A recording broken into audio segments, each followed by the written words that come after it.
A independência política do Brasil, como vimos, ocorreu em 1822.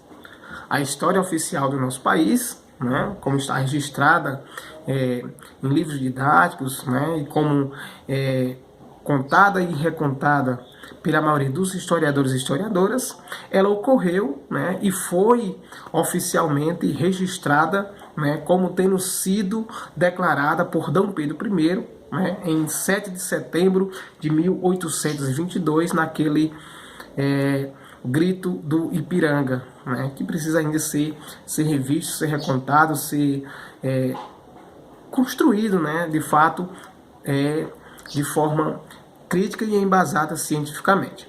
Porém, o reconhecimento da independência política do Brasil por parte das principais nações do mundo naquele período, ela teve algumas resistências, né? E só veio oficialmente ocorrer esse reconhecimento, né, 2 anos mais tarde, ou seja, em 1824. Né?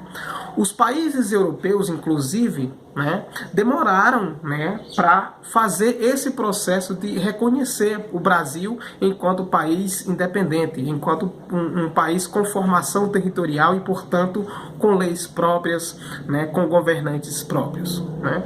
Então, essa independência, esse reconhecimento dessa independência pelos países europeus, ela tardou a acontecer. Né?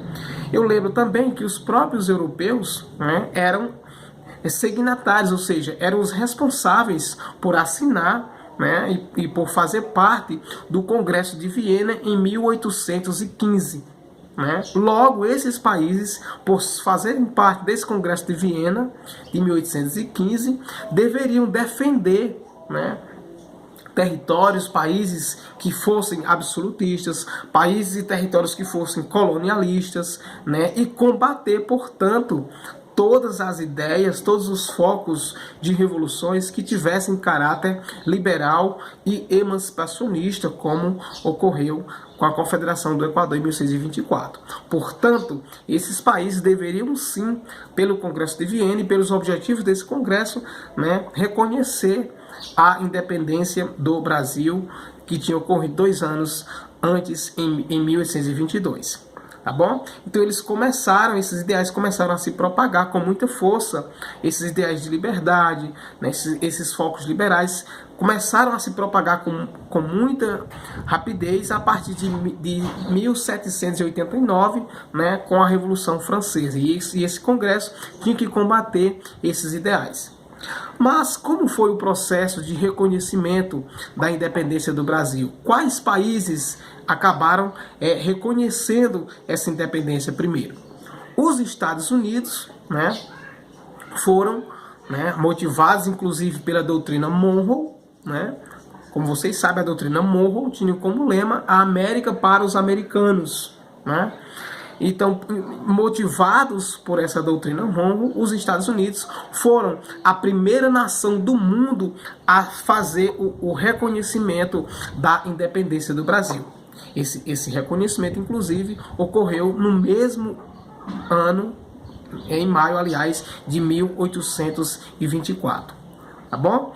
A Inglaterra vem logo na sequência, né? Ela é interessada, com interesses econômicos, com interesses políticos no Brasil, principalmente econômicos, ela vai fazer também esse processo de intermediar, né, esse reconhecimento com outras nações do mundo. Então, a Grã-Bretanha, né, muito interessada no mercado consumidor brasileiro, vai intermediar esse reconhecimento com Portugal, né, que vai ficar resistente a reconhecer o Brasil como nação independente, como território com leis próprias, né, com governantes próprios.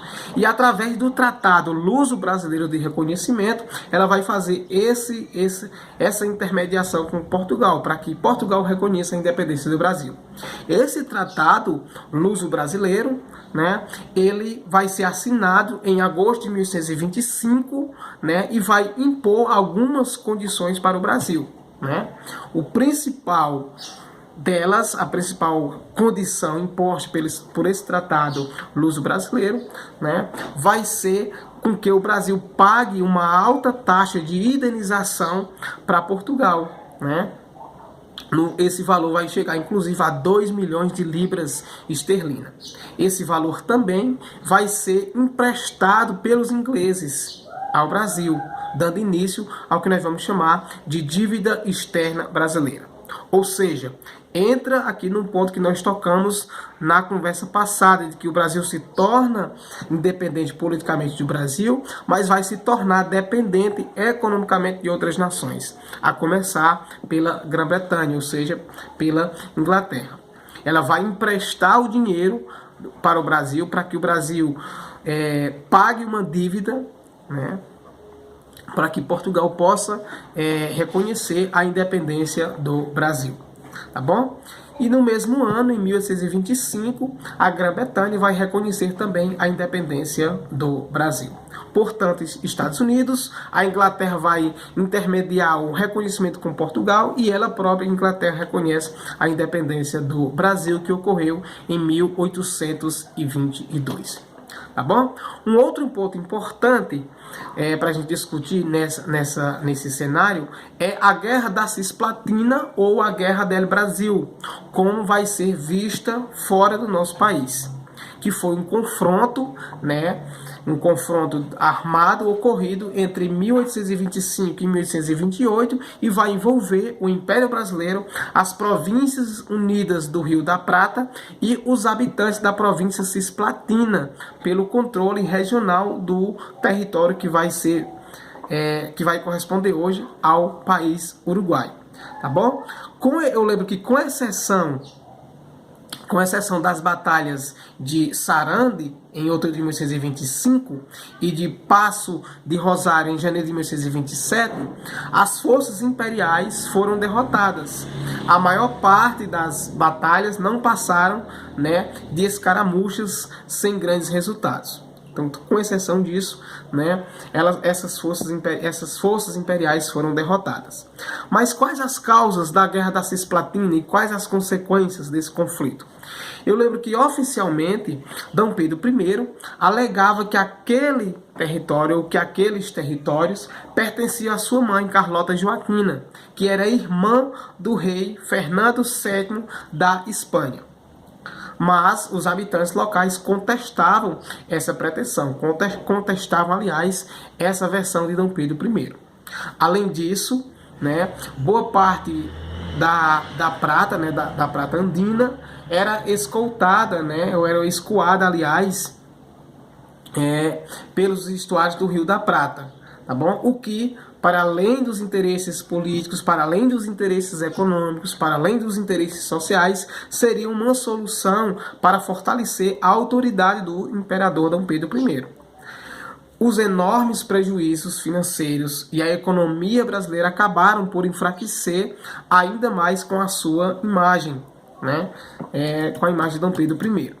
Por fim, nem o Império Brasileiro ou as Províncias Unidas do Rio da Prata ficaram com a posse da província da Cisplatina, uma vez que os territórios acabou se tornando independentes no final do conflito, formando, portanto, a Província Oriental del Rio del Plata, ou atual Uruguai. Mas qual a origem desse conflito, e por que o Brasil acabou se envolvendo na Guerra da Cisplatina? De onde vem essa influência do Brasil nesse território da Cisplatina? E por que o Brasil queria tanto manter a sua influência e o seu domínio nessa Cisplatina?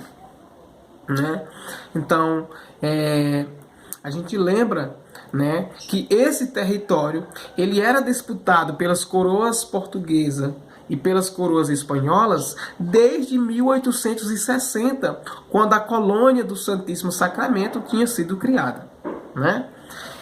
Mas a síntese principal, a gênese mais imediata desse conflito, ela surge em 1816, quando Dom João VI iniciou a incorporação do território da Cisplatina. Então ela inicia-se ainda em 1816, quando João VI. Em 1821, a província da Cisplatina é anexada oficialmente ao Império Brasileiro. Contudo, durante o reinado de Dom Pedro I, surge um movimento pela independência da província cisplatina, que vai culminar com a proclamação de sua soberania, de sua independência, em abril de 1825, por Juan Antônio Laveja e Frutuoso Rivera, né, que eram apoiados inclusive pelas elites das Províncias Unidas do Rio da Prata. Em 25 ainda, em 1825, o governo imperial brasileiro declara guerra às Províncias Unidas do Rio do Prata.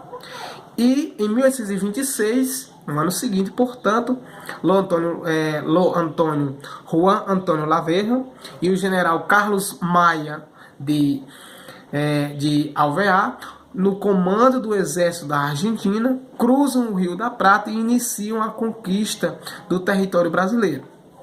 Em resposta, o Império Brasileiro acaba enviando suas tropas de voluntários e também de mercenários para combater os cisplatinos. Assim, enquanto as forças imperiais venciam as forças republicanas na Batalha do Monte Santiago, em 1827, Frutuoso Rivera tomava de assalto o território dos 7 povos das Missões no ano seguinte. Enquanto isso, o impasse permanecia e a colônia do Sacramento, bem como a de Montevidéu, continuavam sob o domínio brasileiro. Por outro lado, a batalha naval com o bloqueio de Buenos Aires acaba enfraquecendo gradualmente as forças das Províncias Unidas, apesar das suas embarcações serem menores e de serem capazes de furar o bloqueio para enviar suprimentos ao Uruguai.